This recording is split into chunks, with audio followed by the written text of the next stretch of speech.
we are making is something called Char Siew Pao, or basically usually barbecued pork bun. So I'm just going to do the pork version. I don't eat pork. I'm very Muslim. I'm Muslim in everything except in reality I'm not a Muslim, but I don't eat pork, and so I'm going to show you how to make the filling using chicken, okay? And instead of Char Siew Pao, usually you use actually kind of like these roasted barbecued pork, and then you cut it up into little bite-sized pieces, and then you cook it with like more seasoning. Actually, usually you have some oyster sauce, no? Yeah, oysters. We have that? Okay, cool. So I'm going to show you how to make this, because I used to sell this at my restaurant, and originally it started out as, I'm from Seremban, which is, you know, every time I mention Malaysia, people think Penang, they think KL, they think Malacca, sometimes they think Sabah, that sort of stuff. Nobody knows about Seremban unless they've actually lived there, because there's really not a great deal there. But Seremban has claim to fame to 2 dishes, and one of them is what we call baked Siew Pao, okay? So I used to make the baked version for my restaurant and my markets, and then subsequently I used the same filling for steamed buns as well, okay? So because it was baked, the baked version uses a mince. So I've got some chicken mince here, and I'm just going to do a small portion, and I'm going to cook it in my Thermomix. And really, I'm just going to go crazy and throw everything in there. It's very strange because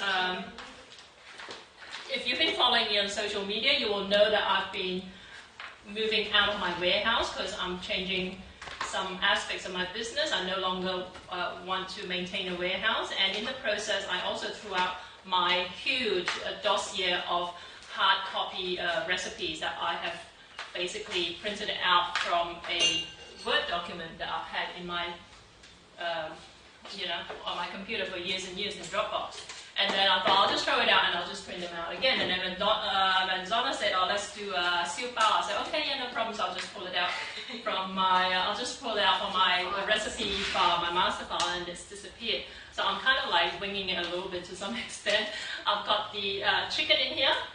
I'm going to put some sugar in it because the filling needs to be quite strong, and usually with a fairly strong sweetness to it. Okay, so some pepper. And I'm going to put some oil in here. And I'm going to cheat again and I'm going to use fried onion, okay?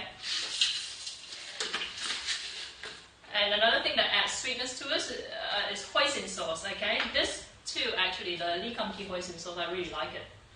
I don't even remember why I bought it or where, what particular recipe I was tackling, but this seems to be a good brand to buy, okay? So I've got the Lee Kum Kee hoisin sauce. I'm going to add a bit of Shaoxing cooking wine in here. You can omit that, and I'm pretty sure when I used to do it in my restaurant, I would leave it out. And this is another ingredient I've covered in my 30 days, 30 Asian ingredients scopes. This is what is labeled as cooking caramel. We grew up knowing it as thick soy sauce or dark soy sauce. Okay, it's very, very Asian recipe. Asian ingredients are so freaking confusing. So go to my website and look at my daily scopes, specifically covering Asian ingredients. So I've got that. I'm going to add a little bit of chicken stock granules. Probably is a little bit redundant because there's so much flavor that's already going into this. Okay, it's quite rich. A bit of soy sauce. Okay, so you're going to see there's a little bit of a kind of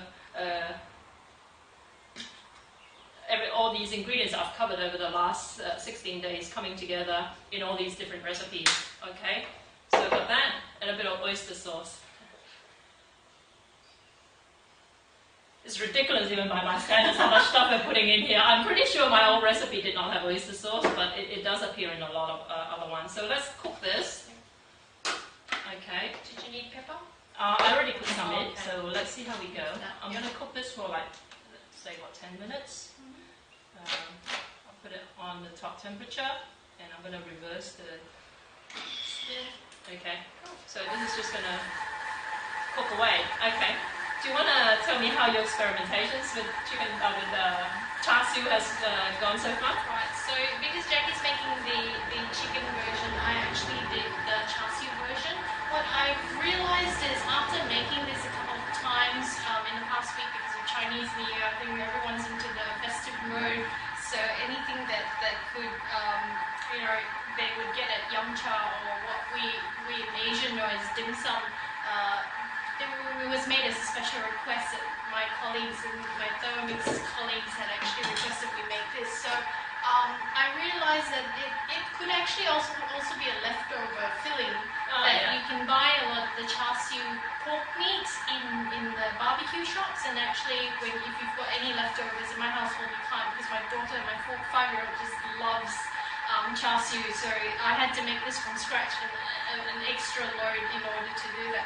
But the ingredients for the filling is actually quite similar, except that I start off by sauteing the the shallots and the onions, and then I throw in, because the Char Siew is already cooked, you only need to cook it for another 5 minutes with the sauce just to get the flavour. So it's also got the oyster sauce, the dark soy, a bit of pepper, it's got the stock, a bit of sugar, and depending on your taste, and it's also got the Chinese wine. So there's a bit of overlap, so you can actually choose what kind of meat fillings that you want to put in. And what this is, it just, with a bit of corn flour, it thickens up the gravy, so you get a bit of gravy inside the pork bun as well, so it's not just completely dry. The nice thing about making your own Char Siew is you can choose the 2 types of different pork meats. You can do pork neck or pork belly. So if you're the type of person like me who likes a bit of the pork lard, that just makes me sick at the thought of it. I'm just responding to Christine's question about adding sauce to the Char Siew. Yes, you do. So basically, the oyster sauce and the hoisin sauce and all that kind of help add those, because you can't just use dry Char Siew in a bun because it'll be too dry. But yeah, so what I'm going to do now is just cook this up for a few minutes, and then we're going to thicken it up a little bit with a little bit of cornstarch just to help everything hold together. So guys, we're just playing around with this. Basically, we're watching ourselves here on my Yoga 900, but there is a little bit of a lag. No problems, Christine. So we're thanking you. We're going to respond to you like a minute after you pose your questions, but feel free to pose your questions, because this way we can actually see what's coming through clearer. So in terms of the skin, right? Okay, I mentioned earlier that what I do with, I used to do this for Char Siew Pao, and you can do this as well. And with Char Siew Pao, the recipe for the skin basically involves making 2 different types of pastries. One's what we call the butter dough, and one's what we call the water dough. I know I'm going to cover this next time when I do curry puffs, because it basically follows the same recipe, very, very similar recipe to curry puff dough. Essentially what you want to do is you make one very, very buttery dough, and essentially you wrap one into the other, roll it out so you get layers of pastry, and that's what I used to do to make the buns, which are then cooked in the oven for about an hour or so.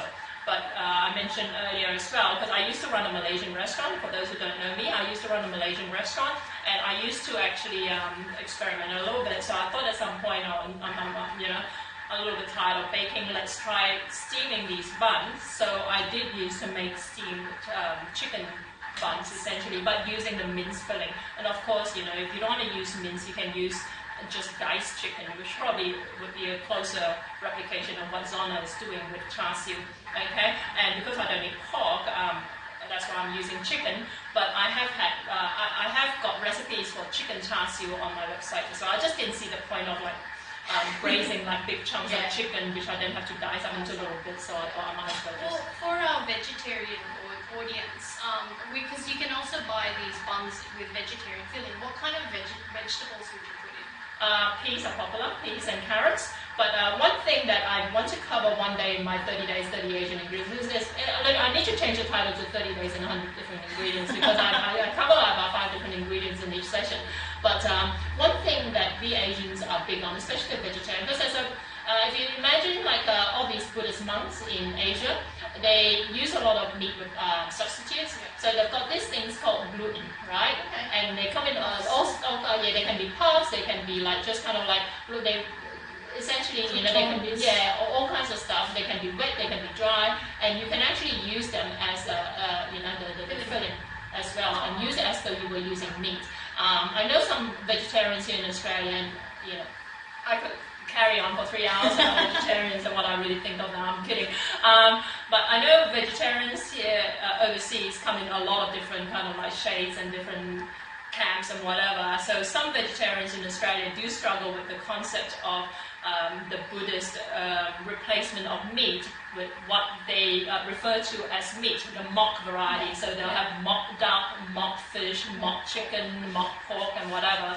So to some vegetarians, they might struggle with that. But if you don't have any problems with that particular mindset, then go for your life. And yeah, you can actually create an entire recipe for just, you know. On vegetarians. Yeah, that's right, that's right. Well, what about things like turnip or those other root Yeah, vegetables? Yeah, you can use, the crunchiness can come from what we call sakot, or what the senguang. Senguang sakot. It's a little bit hard to get at over here. Water chestnut? Yeah, you can use water chestnut. So water chestnut to me is almost like, I mean, you know, it's a good substitute. Yeah, the texture is exactly the same virtually, and also is a lot more readily available as well. And then, you know, unless you're using it in salad, I mean, you can't replace you can't replace senguang with water chestnut in the salad, but you could if you were cooking, sort of thing. And other things like reagents like those Asian radish, what we call the white carrot as well. Daikon? Daikon, that's what it's called. Yeah, that's right. So they help absorb the flavors quite well. So we've got about 3 minutes on there. Yeah. Okay, I'm just going to take this out and just mix it around a little bit. I might spin it a little bit faster. Yeah. Okay, it's virtually cooked, but I just want to... The sauces are mixed right in, Yeah.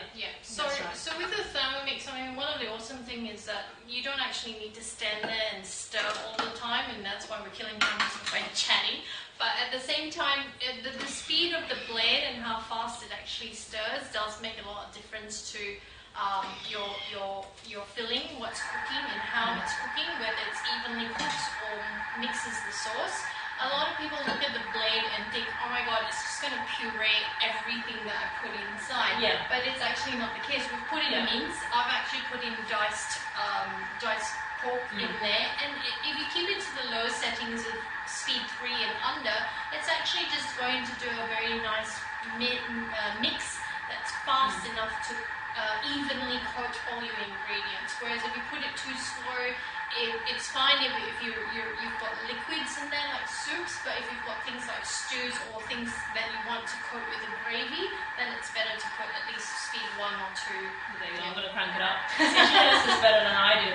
But I always have to remind myself to put it on reverse spin, so that sometimes, you know, if you have it like going the right way, then it might actually slice up. So what reverse is actually the back side of the blade. So you've got obviously the sharp side of the blade and the blunt side, and the reverse actually uses the blunt side, so you're not chopping meat very obviously.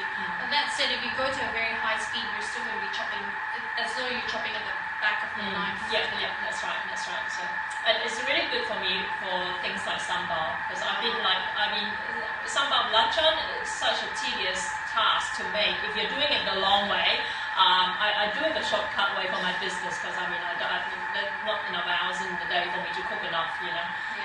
But for my own personal consumption, I never made it, because it was like just too much work, because you have to process the onion, and then you're going to stand over the stove and stir it, and it'll spit everywhere, and you'll end up destroying your kitchen in the process.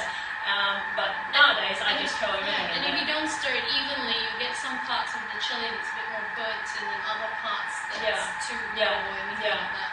So what I do nowadays, I always, in fact, my fridge was so full, I had to keep some out of the fridge, and they ended up getting moldy. That's how crazy my Thermomix experiments have gotten, sort of thing.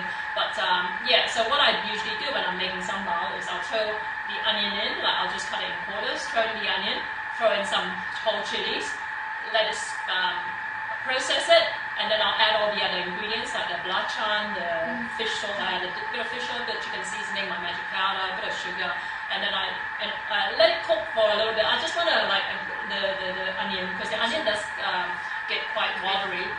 So I either strain out some of the liquid from the onion, or I just cook it without oil for a while. And then about 20-30 minutes in, I'll add the oil then, and then cook it some more, and it just doesn't spit that way. Or certainly very, very minimally anyway. And you're not actually standing there watching it. Yeah, that's right. So you go away, do your things, come back, and you've got a big jar or some blah blah blah. So So this is my like stash of sambal belacan, and I've given some to my daughter. And like I said, I was too lazy to keep it in the fridge. I just didn't have room in the fridge. So I left it out.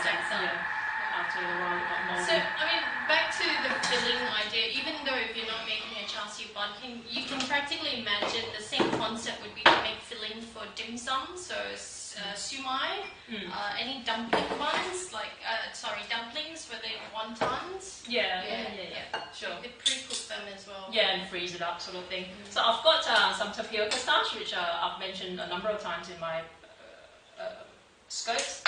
And the tapioca starch helps to thicken things up the way you would use cornstarch, but it seems to me that tapioca starch has more oomph to it, so you need to use less of it.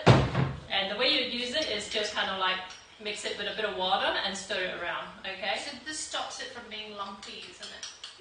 It helps to bind everything together, so like gives it like a starchy kind of texture. And I'm just going to turn this on and just let it mix through.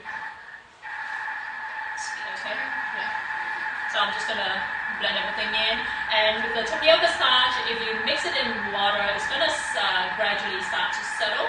So if you do this ahead of time, like if you do this, I'm just going to add a little 30 seconds more to this. Yeah. If you do this like half an hour ahead, you're going to find at the end that like you're going to have like all this tapioca starch settled to the bottom, and you're going to have to stir it again before you add it into whatever it is you're using. If you watched my scoop yesterday, I did use some of that in my stir-fry baby bok choy, so it's good as for thickening a lot of sauces and that sort of stuff. Okay. So I notice even in other types of cooking, when you use tapioca as opposed to cornstarch, tapioca does have a stringy texture to it. Do you find that when you're cooking with it, does it bother you? It doesn't bother me at all, no. I much prefer to use tapioca starch. Okay, this is what it looks like. Did I put the thick soy in it? I did, didn't I? Yeah, you did. Okay, I think it's okay as is. It looks, I'll just hold it up. Okay. This is what it looks like now. Okay, so this is just chicken mince with a whole bunch of ingredients like hoisin sauce, thick soy sauce, sugar, no garlic, onions, a little bit of chicken seasoning, a little bit of Char Siew cooking wine, which you can omit, a bit of pepper. I'm going to add a little bit more pepper to this.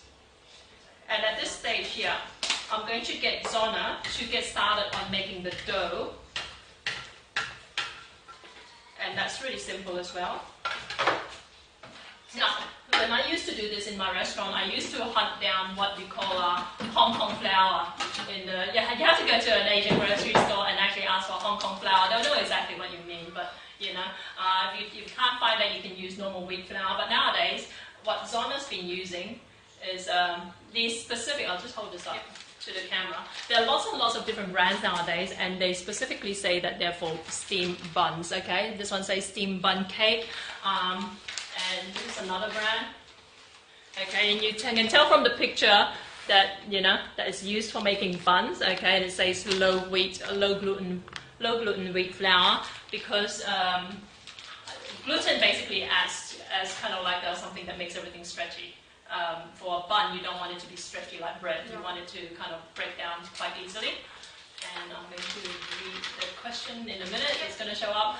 If you're just joining us now, I'm just explaining to everyone that we're kind of like using my yoga here to watch the questions come in, because the phone that we're broadcasting this from is about 4 or 5 feet away from us, so we can't really read the questions. But there is a lag because of that. Okay.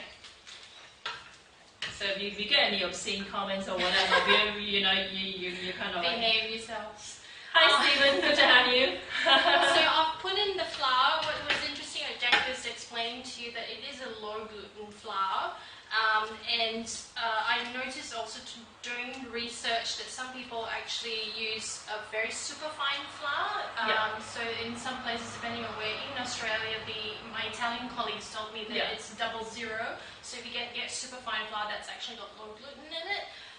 Also, the Hong Kong flour is very bleached. So if you're actually doing this at home, even if you've got plain flour, you can still do that, but not baker's flour or all-purpose flour because that's got a high gluten content, so your bun's actually going to look a lot more gooey and probably a bit rock hard, because when I've experimented with some of those normal flours, they're not edible. Yeah. Right, so I've put in a bit of yeast, so it's also going to let that stand. I'm going to measure in a bit of water.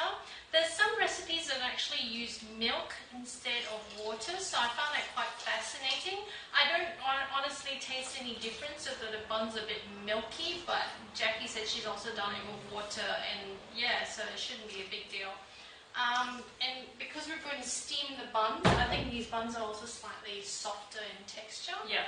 I'll need a bit of oil, so I'm putting in a bit of peanut oil.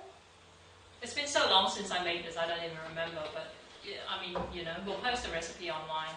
Okay. But and a bit of sugar, so the buns are actually a little bit sweet. Yeah.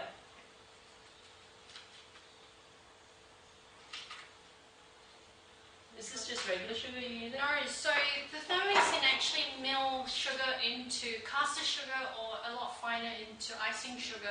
And because you don't want the thick, raw or granulated sugar in your texture of in the buns as part of the texture, you don't want to crunch it, you put in caster sugar, and that's what a lot of the recipes recommend as well. Okay, sorry, I'll put the lid on, and then we'll mix up the dough a little bit just for about, about 5 seconds. 3, 5.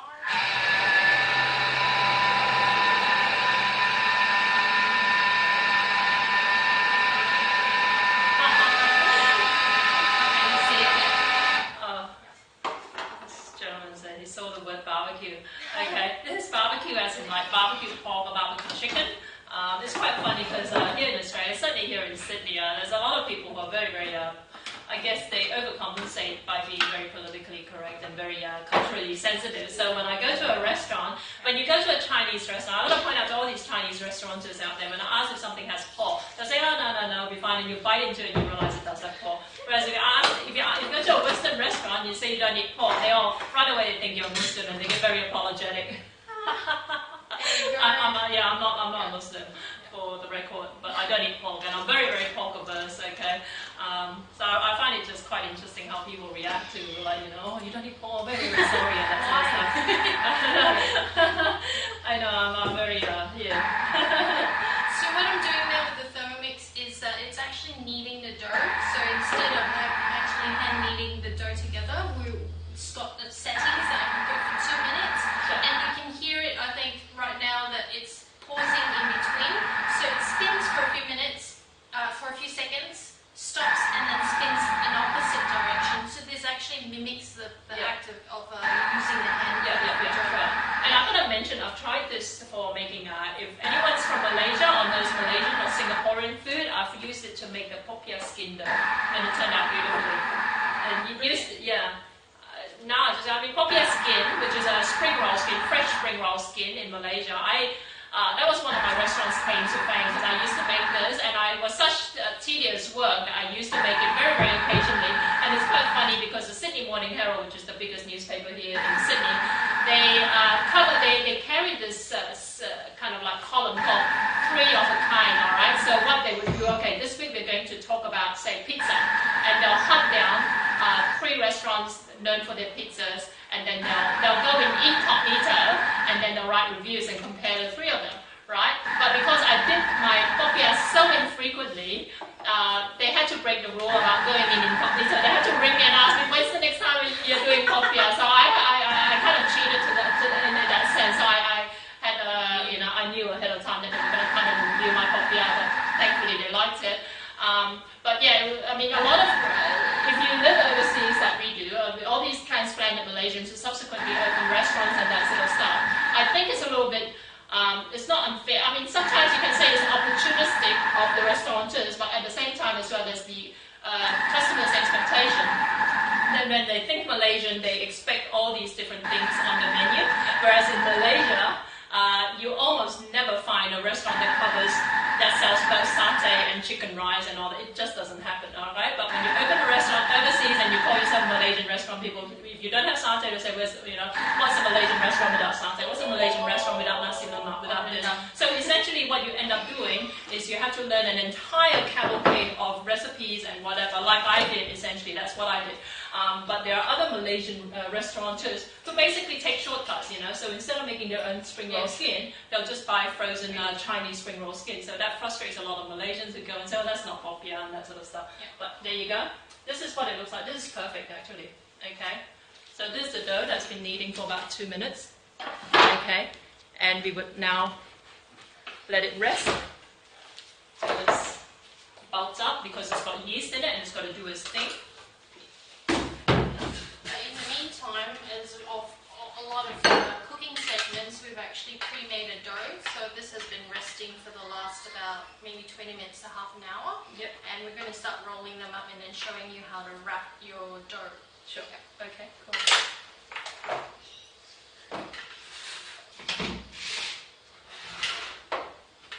I think for a lot of people, the challenge more is actually understanding how to fold the dough. And actually, there's lots of skills with the fingers. I know Jackie does a lot of curry puffs, even just folding it. It's a bit of an art, isn't it? Yeah. And this was my my chicken filling from earlier. You see the tapioca starch was what helped it to stick together, which is great because you don't want it to be like dribbling down your hand while you're trying to fill the bun with the filling. So this could work in a baked bun or in a steamed bun, which is what we're making now. And for those who caught us last week, we actually steamed in the Thermomix. So the Thermomix is pretty versatile in that it has 12 functions in it. And one of the great functions that I know a lot of Asians or even new households who's never steamed before would love is actually steaming in the Thermomix. So you don't actually have to buy all those bamboo steamers or any other extensions, or even a standalone steamer. I know some people who actually buy them, but they don't. Oh, not like that. But that's what with the stove. Jackie's got the industrial steamer. So those who buy, I think like an appliance specific ones, they only take it out every now and again because it takes up bench space. Yeah. But this is just awesome. So what the steaming function is actually in this varoma. So the bowl is up here, and it's got 2 layers of food that you can put into. So what we're going to do is put the buns in there once it's filled up. Yeah. So that's one Okay. there. How do you do this? Okay, this is how I used to do this, okay? It's a little bit sticky, that's fine. I used to use a rolling pin actually. To the flour. Yeah.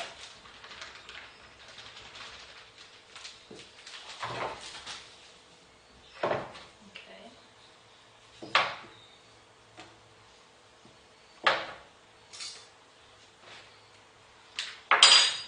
And I tend to be very greedy because even back in my restaurant days, I used to just kind of like put a lot of filling and a lot of like what we call in Cantonese liu, which means like kind of like a. Well, if you're not having it for yourself, you're not greedy. You're actually generous. Well, that's right. I'm very generous. So. Now we know why Jackie doesn't have a restaurant. Yeah, that's right. That's right. It's quite funny because 3 years after I closed my restaurant, I still get people almost on a weekly basis ring up to book a table at my restaurant.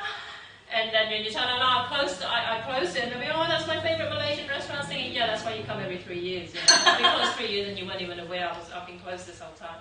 But, yeah, okay, so I'm keen to see how you make this. But I used to roll this and then just kind of like, it's quite sticky. Yeah. It is a bit of a wet dough. Typically, we would either oil our hands and then be able to manage it, but because these are steamed water dough, you actually need flour to coat it. Yeah. Okay. Let's see how we go.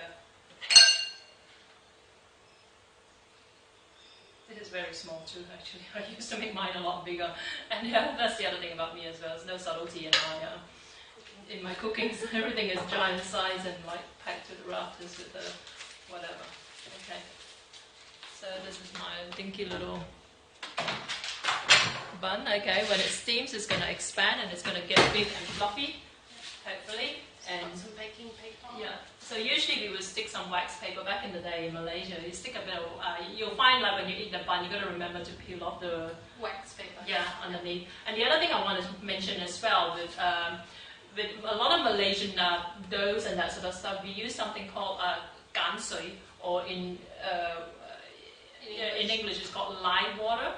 You can find that at some Asian grocery stores. It's a little bit hard to get it because it's a controlled product, because apparently people have mistaken it for soft drink in the past and drunk it, and it's alkaline basically, and it'll just kind of like burn through your so it's a very high alkaline water, and because on the bottle it actually says water, a lot of people think that it is something that you can drink. And it's clear as well, so that doesn't help.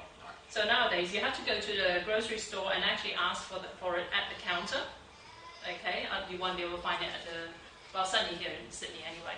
Okay, so this is mine. Okay. And basically that's not, making this to me is easier actually than making the baked version, because the baked version is, the dough is less malleable. Oh, right, because it's flaky. Yeah, so you can see, you have to actually kind of like pleat it a little bit. Not corny at all, Stephen. I'll go get this ready to put the water in. Sure. So in terms of filling, I mentioned I tend to get a little bit greedy, but I'm only, because I'm making them quite small, I'm really using just like a teaspoon of it. But generally I always found that when look, that's the whole point. Someone's saying, oh, please bring me. So this is the whole point of this exercise. So you can attempt this at home. And obviously, I know that we're doing this as a Thermomix recipe, but obviously, Thermomix, these buns and these recipes pre-existed before the invention of the Thermomix. So you can, in fact, actually attempt this at home without. The recipe is exactly the same. The mince, you just have to cook on a stove in a saucepan, and which is how I used to do it. Keep in mind, I've only owned the Thermomix for weeks, not years, okay? So basically, you just want to kind of like gather all the bits around the top. Yeah, there you go. It's very easy. And just kind of like pinch it together. And I used to, this is a little bit stickier than how my dough used to be, but obviously it just varies from batch to batch. And that's the other thing you got to remember as well. When you're doing anything with dough and that sort of stuff, even the humidity in the air is going to affect your recipe, so don't be afraid to kind of like tweak it a little bit, okay? Okay.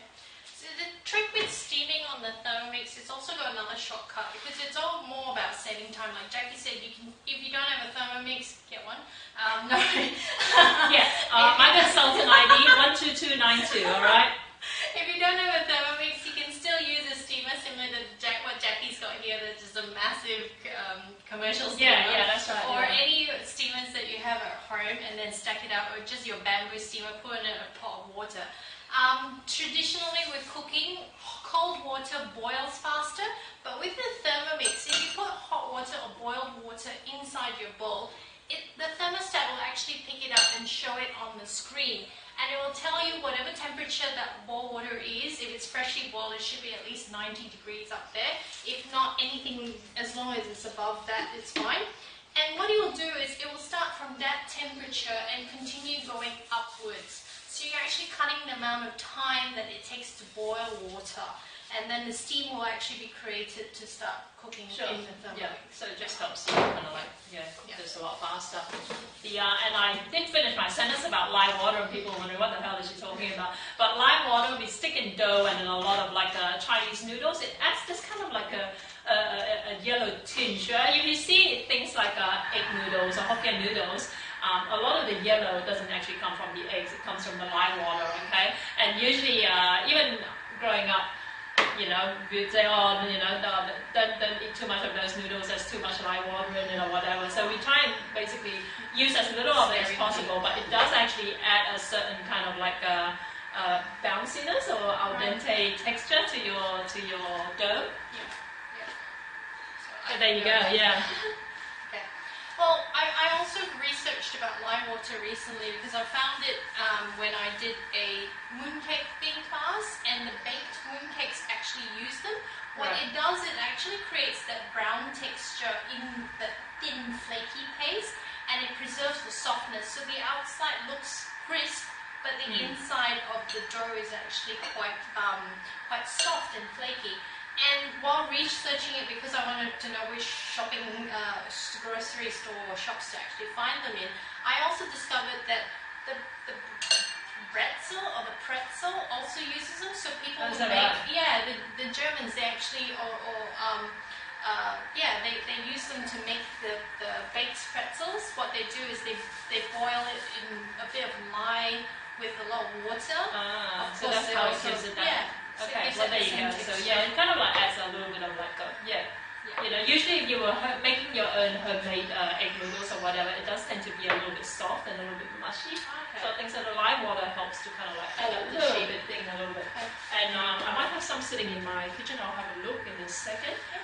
The other thing that lime water gets used for, I use it for if anyone is from Malaysia or Southeast Asia, these reconstituted dried squid. Do you know those? Sotong. In a sotong kangkong, those brown squid. That's another ingredient. I don't even know if I'll get to cover dried squid in one of mine because I'm running out of days to cover all these ingredients. But dried squid, if you soak it in a mixture of lime water and cold water and just keep rinsing it out over the course of 3 or 4 days, they'll puff up till they're like really nice and really crunchy. Yeah. So that's how you make it. Yeah. It's a little bit tedious because it takes up your sink.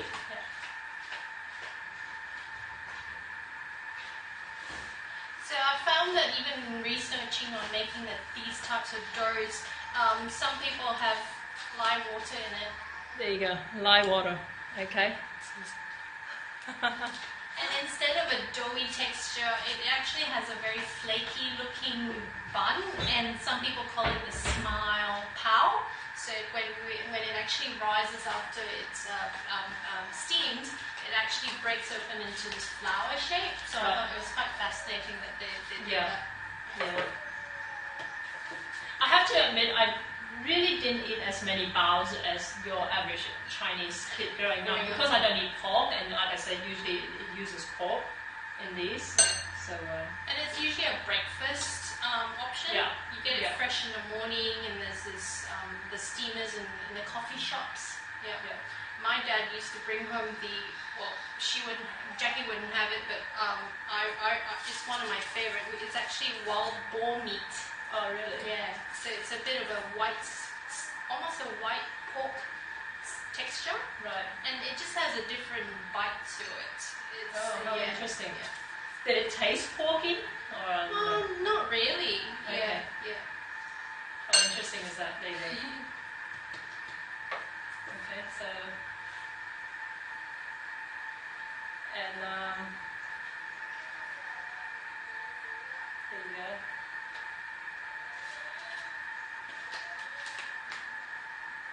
Okay. And I'm going to hopefully be going to Vietnam and Cambodia in about a couple of months. Hopefully I'll be able to explore some of the cuisine and actually learn how to cook some of the dishes. So next time, when I come back, I won't be just doing purely Malaysian food. So to be fair, I could probably spend several lifetimes covering only Malaysian food, right? But it'll give me some variety. Well, it's interesting also to compare because you've got such an expertise in Malaysian food, and to see how the Chinese influence in Malaysia and the Chinese influence in Indochina would actually be localized to their taste. I mean, one of the other dishes, again, because you don't eat pork, I found that there's this braised pork where the Chinese in Malaysia do, I think it's also a Cantonese cuisine where they braise it in soy sauce. So Malaysians know it's tau yu ba. Okay. And I found the Vietnamese do something similar, but they braise it in coconut juice. Oh, really? And the Filipinos, 1 or 2 ingredients different, they'll do it with palm vinegar. And it's all just braised pork belly. It's quite fascinating that that dish, although the ingredients may overlap, change one ingredient up, it's from a different culture. Yeah. Well, there you go. I'm sure it tastes as good with chicken. That's the other thing I like to do as well. It's kind of like, reinvent a lot of pork-based dishes using chicken and other substitutes sort of thing. So if you're a Muslim or whatever, I'm a good person to follow on that basis. I'm not opportunistic at all. I'm just stating it as a fact. Because it frustrates me as well when I go and eat out. So, question from American coconut juice. It's actually the water, not the milk, because the milk would make it actually a lot more like a curry, which there's probably a pork curry in that culture as well. But with this is with coconut juice, so it has a slightly sweet caramelization to it. But it's also still got soy sauce in it, and they've got a hard-boiled egg, so it's quite fascinating. It's actually cooked in juice. That's the first time I actually seen a dish that's cooked in coconut juice. Usually it's, coconut milk. Yeah, well, there you go. And there's one really freaky coincidence with me and Zona, by the way, as well, because we really only we've only known each other for about 6 months, and even then, we don't hang out on a thing. I don't hang out with anyone. Just on camera. Yeah, that's right. After this, just kidding. But no, because I've got about nearly 200 videos on my YouTube channel, and one of them, most of them are of me, but every now and then I film stuff that are happening out there. And a couple of years ago, in fact, I was pregnant with Noah at the time. I was invited. I got a bunch of free passes to this what they call a Malaysian comedy festival in Sydney. So me and a whole bunch of my staff went, right? And we were quite rowdy. We were cheering and that sort of stuff. And I filmed it on my phone and then uploaded it on YouTube. And then 3 years later, she was looking, because it turned out that one of the comedians on stage was someone that she knows personally. Douglas Lim is a very famous comedian from Malaysia. And so while she was researching, oh, thank you. Yeah, you should come around more. I'll come around every day. Douglas Lim, she was researching Douglas Lim because I wanted to incorporate him into one of my TV show segments, right?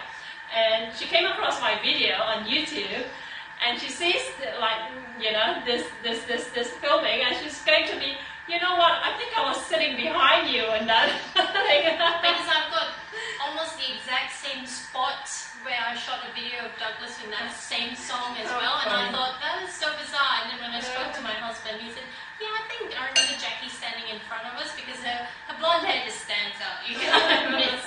Well, there you go. And how about small world? How crazy is that? Yeah. Cool. So we've got all these buns. We've just pretty much used up all the stove. Yeah. And that's almost done. So there's just another minute on the steaming, and we'll bring it up closer to the camera, but you'll be able to see the texture that it's steamed up to. If you don't also seal up the buns properly, so when it heats up, the dough gets a little more solid, and it actually opens up, and then you'll be able to get the filling. What's interesting is you actually fold it up upwards and leave it as it is on top that way.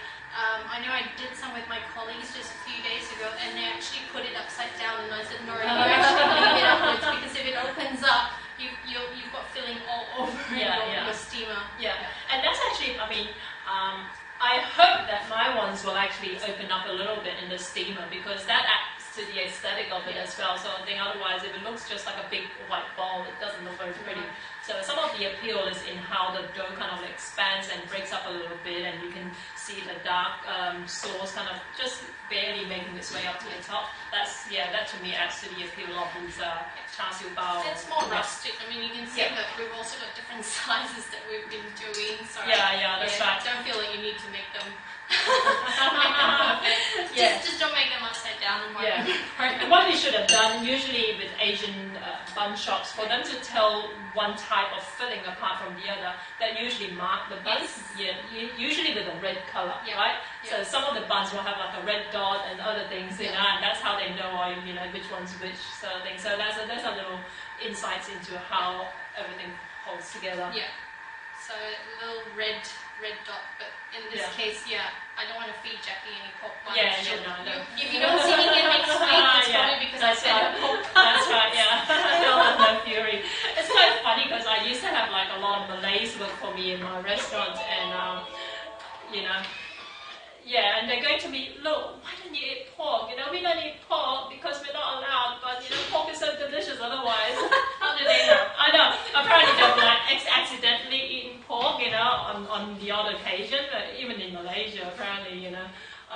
Yeah, so, well, there you go. Do you wanna? Yeah, I'm just going to hold this up. Okay. See, you will encounter some that have broken up, okay? So this one's just split open a little bit. Some of the others haven't broken up at all. And the skin is a little bit glossy. And that's fine because back in Malaysia, part of the appeal is, apart from peeling the wax paper off down the bottom, as kids, our parents used to tell us to peel off the skin on the bun, but you can actually eat it, you know, it's just kind of like, I don't know why they even tell you that, but... Well, I got a classmate, I remember when I was in primary school, actually saying, just reading all the funny comments on the screen, classmate saying, the reason why she peels off the skin is because people have handled the buns, and they don't want to eat. But I'm like, you would technically wash your hands before making the buns, that we did. Yeah, obviously. And it's also been cooked. That's right, yeah. It's just kind of like a personal preference. Yeah, sort of thing. So our parents as kids, they'll tell, oh, peel off the skin, or your parents might even peel it off for you, right? Yeah. So it's really quite like, a lot of this brings back a lot of memory. Childhood memories. Yeah. Okay, cool. Brilliant. How about we just break one up so you can just see what it looks like. Okay. The texture. There you go. Okay, so this is my chicken bun. I'm going to eat one. I'll eat the one that's already cracked open. The pork one. Well, there you go, guys. That's today's this week's edition of the Thermomix Cooking with Zona and Jackie, and I will catch you all back here tomorrow with my Asian ingredients scopes. Thanks again for joining me, and keep an eye out for the recipe and the notes on my website at some point, jackiem.com.au. At some point, Zona and I are going to get our act together and actually create a website dedicated to our Thermomix collaboration. But until then, look for it at jackiem.com.au, and I will see you tomorrow. Thanks. See you later. Ciao.